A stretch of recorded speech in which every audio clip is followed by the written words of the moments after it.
Billy Vera, straight off the stage. The Dave McNeely. Oh, what an honor to play for him. Yeah, I'm a big fan of his. I saw you just get your picture taken. Oh, yeah. Is that a highlight? It was a thrill. I'm going to put it up on Facebook as soon as I get home. That's amazing stuff. Yeah. Now, where did you grow up and how did you get the music bug? What was some of that? I grew up in New York. And my mother was a singer on the Perry Como show, and she'd bring records home, and I heard Alan Freed and Jocko and all the great disc jockeys, and I fell in love with the music from there and just began to explore it more and more. The more I learned about it, the more deeper I wanted to get. Yeah. Who were the first artists that you recognized and kind of started following, like? Well, Frankie Lyman would have been one of the first. He was a year older than me, so I related to him as a person of the similar age. And I loved Chuck Berry and Fats Domino and the usual characters, the doo-wop groups that were big in New York at the time. Sure.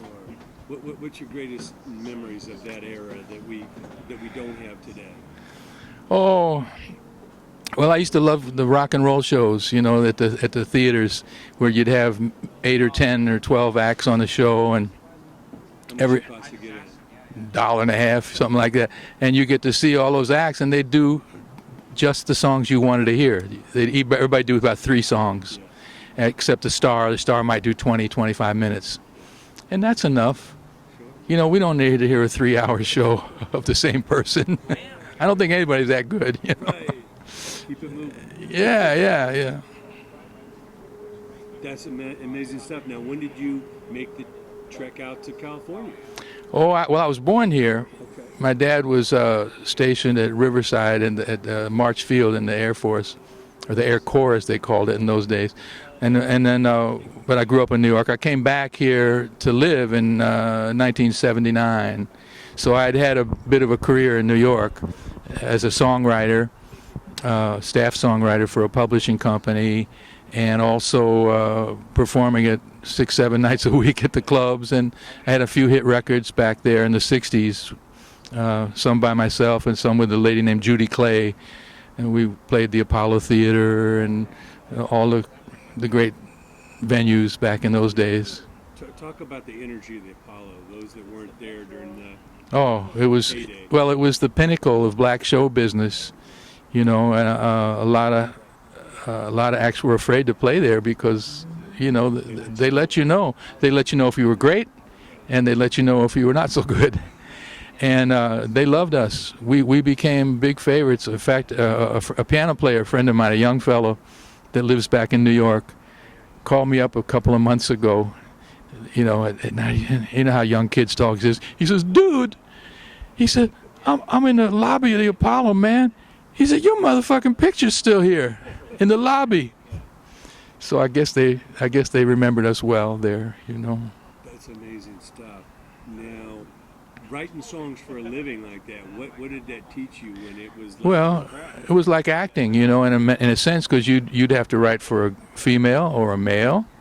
You might have to write if you were writing for a specific artist, you'd listen to some of their records, and you would try to get an idea of what subject matter they like to sing about, and maybe what their vocal range was. Some people had a wider range than others, and so you would craft your songs to the person, and then sometimes you write songs just to be writing a song, and then your publisher would try to get it to a producer or an artist, and it was great fun. Yeah. Kept you on your toes. Every day was a Yeah, it was great. It was like going to musical college, And at one point, my little band and I was a house band at a club on the border of Connecticut, the New York side of the border. The drinking age in Connecticut was 21, and the drinking age in New York was 18 in those days. So you get a lot of Connecticut people coming, and on weekends we'd play Fridays and Saturdays at this club called the Country House, later known as the Deer Crest Inn, and we'd play 2 dance sets, and we'd do 2 shows backing hit record acts of the day. So you'd come in at 7 o'clock at night, and you'd rehearse 2 40-minute shows, and with the acts, whoever they were, whether it was Little Anthony Imperials or the Shirelles or the Coasters or the Drifters or Patti LaBelle and the Bluebells or, whoever that didn't bring their own band, and most of them didn't. And so that was like going to college. You learn how to read music. You learn how to, by watching them, especially from behind where the musicians stand, you got to see what worked and what didn't work, in terms of their show. And so it was great lessons in stagecraft. I got to work with some greats like Jackie Wilson and Wilson Pickett and people like that, and some that were not so great and didn't last so long. You really got to see. Mm-hmm. So you learn as much from the acts that weren't so good as you learn, because you learn what not to do, as you learn from the great acts, and then you learn also not to copy anybody. Try to find your own style. I remember one time after a gig one night, I was driving down the thruway. They don't call them freeways, they call it a thruway. And I stopped off at a Howard Johnson's to meet a waitress I was going to have a little fun with. And so I was waiting for her to get off work, and the guy in the lounge there did the best Frank Sinatra imitation I ever heard in my life. He could do Capitol Records era Frank, and he could do Reprise Records older Frank, and sound just like Frank. And some guy, some drunk, stood up in the middle of the guy's act, and he said, "Hey, pal, the world don't need another Frank." Boy, was that a great lesson. In other words, find your own sound, man. We still got Frank. We got his records. The world don't need another Frank. The world don't need another anybody. Be yourself, man. And that's the people that last. The people that, you hear an artist 3 notes, 4 notes, and you know who it is. You know it's them. Amazing stuff. Yeah, I was working in the industry forever, but I remember, must have been 81, getting the record from Alpha Records. And tell us the story. I mean, how your little song took over. Well, I'd come out here in '79, and I was just going to write. I came out with a songwriting gig for Warner Brothers, and I was just going to write. I figure I'm 34 years old now. I'm too old to be a rock and roll star. And I ran into my old bass player who had moved out here about 3 years earlier, and he says, "Oh, come on down to Venice. I'm playing with some guys. They're great." And I had a good time. He made me sit in, and he said, "We ought to start a band, meet some girls, because I certainly didn't think anybody would be signing a 34-year-old guy." And so we started playing around, and one thing led to another, and then we got a gig at the Troubadour, the famous Troubadour, Monday nights at midnight. And by that time, we were doing songs that I wrote. And the place was packed. After 2 weeks, it was lines around the block every Monday night, midnight, the worst night of the week, the worst hour, and we were the hottest band in L.A. at that time. And so, but nobody would sign us because there was a band called the Knack, My Sharona, great band, but every record company was looking for another Knack, and we were the opposite of it. With, they were a 4-piece guitar band. We were 4 saxophones, and we were nothing like that. So nobody was looking for us. But after about a year and all those copy bands failed, then they're looking for something different. And so within 2 weeks, we had 3 offers from big labels and Alpha Records from Japan. And I figured, well, if we're with Alpha, we'll be the first band out on the label. We'll get the big push. We'll get lost on a big name label. Yeah. So we did that, and we had a little hit record called I Can Take Care of Myself. And then the follow-up was At This Moment.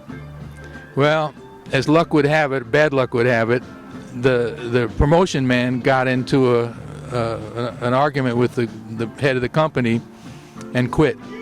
So we had nobody to promote the record. Shortly after that, the company, the Japanese who owned Alpha, pulled the plug. And there was no more American Alpha. We had no record deal. and we had no record deal for 5 years. And that's when I was acting, and I was eking out a living as a, playing Thug of the Week on TV shows and stuff like that. And one day, I'm wondering what's the rest of my life going to be? I'm 40 years old now, and I get a phone call. This guy said, "Well, my name is Michael Whitehorn. I produce a television show called Family Ties, and we were in the club the other night, and we heard you doing a song that we think might work for an episode we have coming up." I said, "Great," and so they used it, and I got a bag full of mail. Now, I had songs on TV shows before, but usually just meant a few $100, no mail. But this time I got mail, and I said, this song must have something. Let me see if I can get somebody to let me re-record it. Nobody was interested. None of the companies were interested. And finally, I was talking to my friend Richard Foos, who owned a record label called Rhino Records. And I said, "Richard, how many albums do you need to break even?" He said, "Oh, we got a low overhead Rhino. We could break even on about 2,000 copies." I said, "What if I guarantee you 2,000? I could sell them over the course of a year or two in the clubs if necessary."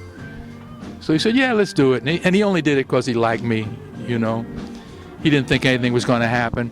Well, just then, they used the song again on the show a year later when the girl breaks up with Michael J. Fox. And this time, America went berserk. Grassroots. They started calling radio stations. And Rhino, who never wanted to have or thought about having a hit record, they were in the reissue business. They were the best reissue label in the business. Suddenly they're stuck with a hit record, and they didn't know what to do with it, but it did. It went to #1, and my life turned around. It changed my life.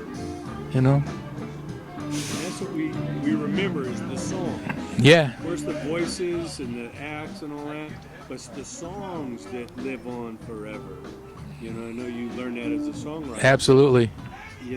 Like you said, it changed your life, having that song that's so recognizable. What advice do you give to the young songwriters today? Boy, I wouldn't know where to begin because the business has changed so radically. But just if they were just writing a song outside of the deals in the industry. Write what's in your heart, write what's in your heart,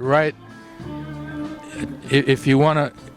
I think what they do now, I don't really know because I'm not in the business anymore, but I think what they do is they hook up with a producer if they can, and of course they co-write with the producer or cut the producer in or whatever they do, or the artist, and they get together that way.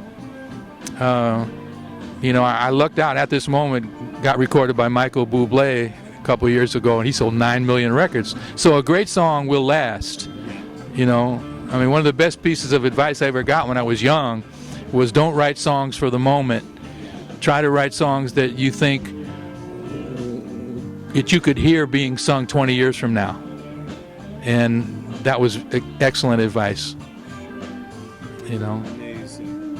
And any other advice you can give to just a young band coming up, a young singer, just somebody who's really, they love music, and I know the business has changed, but any other advice you give them to kind of find their own style? Yeah, listen to the people you like, and then and you can combine. If you like 5 people, take a little bit of this, a little bit of that. Take this guy's, way of, and sing your song like you mean it. Try to find something in there that means something to you, and if you get a hit song, you might have to sing that song for the next 30 years, and you got to find something new in it every night. And whether you can relate it to your sister died or, whatever, or another heartbreak or, something you saw on television. Ideas for songs can come from anywhere. I say try not to write autobiographical songs. Autobiography is for amateurs, and it's narcissistic, what I would do is you know, like you might tell me a story about something in your life. Well, that might kick an idea in, and then something I read in a book, or something I saw on TV, or you know, something I remember, and I mix it all up like a gumbo and come up with a new story. You know, that's. And another thing is, I think a song should have a beginning, a middle, and an end, like a short story. That's how a good song is written. Thank you so much, Billy. Sure. It's a real pleasure to be gracing the stage here with Big J McNeely. Oh boy, what a thrill. You know, we're going to remember this forever. Yeah, buddy. Yeah, but we're glad we still have him with us. Thank you so much. Very nice guy, by the way. I got to meet him. Okay, thanks. Appreciate it.